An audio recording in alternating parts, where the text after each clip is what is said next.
For all our viewers across Africa and the rest of the world, this is News Central now. My name is Chooks, and we'll begin this bulletin in east of the continent, where Ethiopia's Tigray rebels say they are ready to take part in peace talks led by the African Union, removing an obstacle to potential negotiations with the government to end almost 2 years of brutal warfare.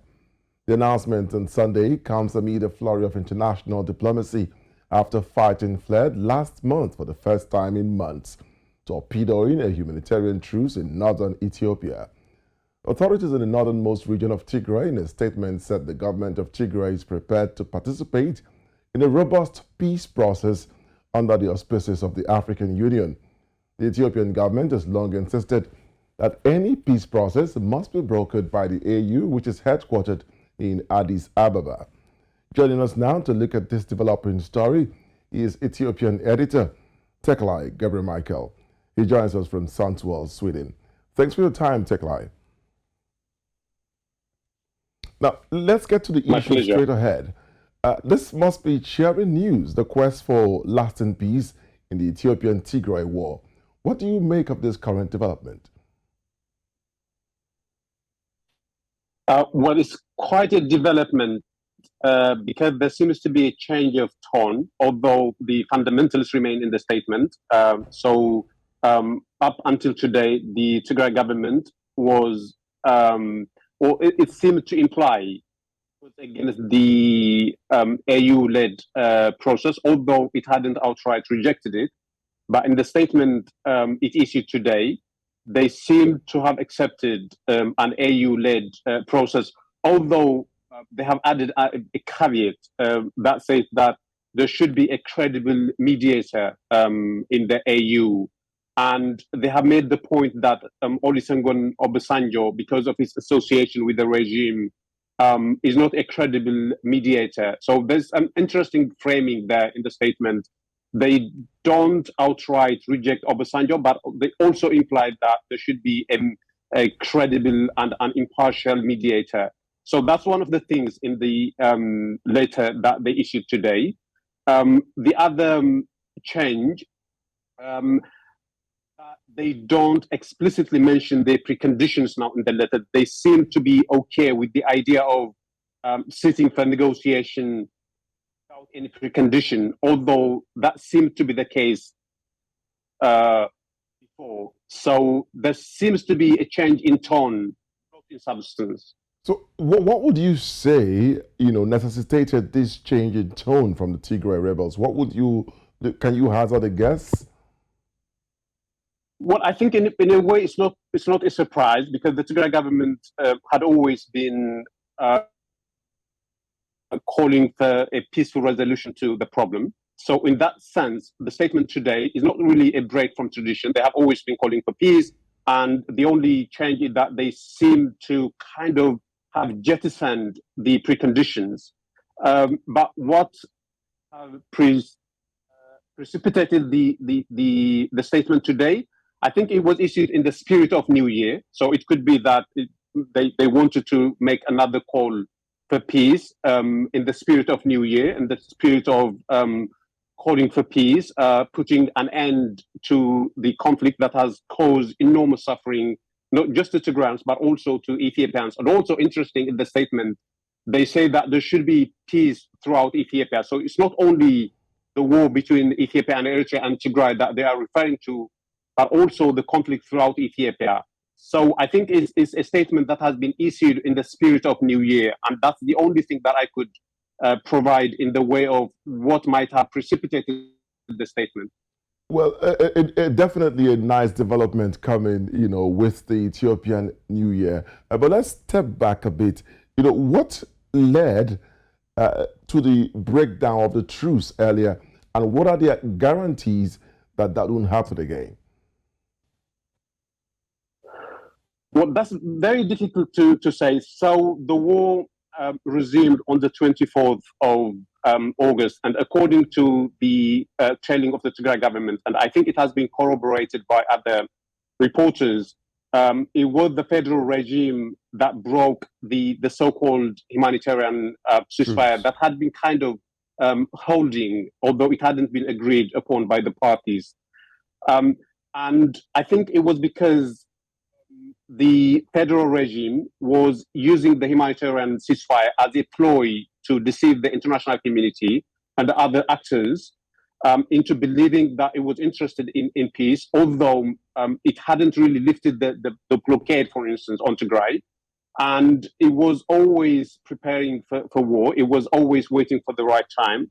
And it seemed that on the 24th of August, the federal regime concluded that it was the right time to try to reinvade alongside Eritrean forces. And so now they pact between Ethiopian forces and Eritrean forces. And according to some leaked reports, the conclusion of the federal regime and the Eritrean regime was that they would be able to march to the capital city of Tigray in a couple of days. Now, that hasn't happened. The Tigray forces have been able to more than hold their grounds. And actually, they have made some gains in the southern part of Tigray. Teklai, you mentioned a very contentious point here. You mentioned the Eritrean forces being involved, in the conflict that re-erupted when truce broke down. But that has been denied. The question will be, who do we believe, and what will be, what will be the reason for the Eritreans to want to join in this conflict? By denied, do you mean the involvement the federal of the forces? Yeah. It hasn't been denied. I think it's now the federal regime, although they don't explicitly say that Eritrea is involved, they don't deny it either. But it's something that is common knowledge now. And I think it was only until March of 2021 that the federal government had tried to deny, but it became increasingly difficult to continue to deny that. So they considered that Eritrea has actually been involved, and it has never been denied since. So it's common knowledge that Eritrea is involved. What would Eritrea stand to gain from being involved in Ethiopia's domestic conflict? What would Eritrea stand to gain? Well, so the contention of the Eritrean regime is that the Tigray People's Liberation Front, which is the governing party of the Tigray region, is an existential threat to Eritrea, and that they have been forced to engage it militarily, because otherwise it would pose a threat to Eritrea. So that's the narrative of the Eritrean government. But of course, it goes back to history and a lot of complex issues that I think it would need time for me to explain. But I think on the superficial level, the contention of the Eritrean government is that the Tigray government and the Tigray Defense Forces pose an existential threat to Eritrea, and that this is an opportune moment to collaborate with Ethiopian forces to totally annihilate the Tigray Defense Forces. All right, before I let you go, Teklai, quick one. So now the Eritrean, the Tigray, TPLF people have agreed to the peace talks. What would we see at the end of this and say, yes, it's been positive, it's ending positively? I'm talking about the peace negotiations. What will be a positive end to it? Well, I don't. I would have to applaud the Tigray government for making another appeal, for pleading with the Ethiopian and Eritrean regimes to sit for negotiation. I think that's the right call. But I think the Ethiopian and the Eritrean regimes are not good faith actors. So I don't think they are going to heed to the call by the Tigray government. And I wouldn't anything positive to come out of this call for peace by the Tigray government. So what would happen is there would be a lull for maybe 1 or 2 months, like there was one before. But inevitably, I think they will return to a full-fledged war because they seem to be very, very determined in their commitment to try to vanquish the TPLF. The agreement, the consensus between the Eritreans and the Ethiopians is that unless they eliminated the Tigray Defense Forces and the Tigray the Tigray People's Liberation Front, there wouldn't be peace in Ethiopia and Eritrea. That is their naive understanding, even though it is them who have invaded Tigray. So they have a very, very warped understanding of things, and they seem to have committed to the belief that unless they eliminated the TPLF, their position would be kind of in a very, very vulnerable position. Teklai, so because of that, I don't think there would be any positive thing that would emerge from this. A very quick one, because I'm running out of time on this. But you seem to see see the TPLF from a positive standpoint. But to the government, they are the rebels. They are trying to break away from the federal government. They are the rebels. They should be the ones, perhaps, we're looking at from a negative perspective.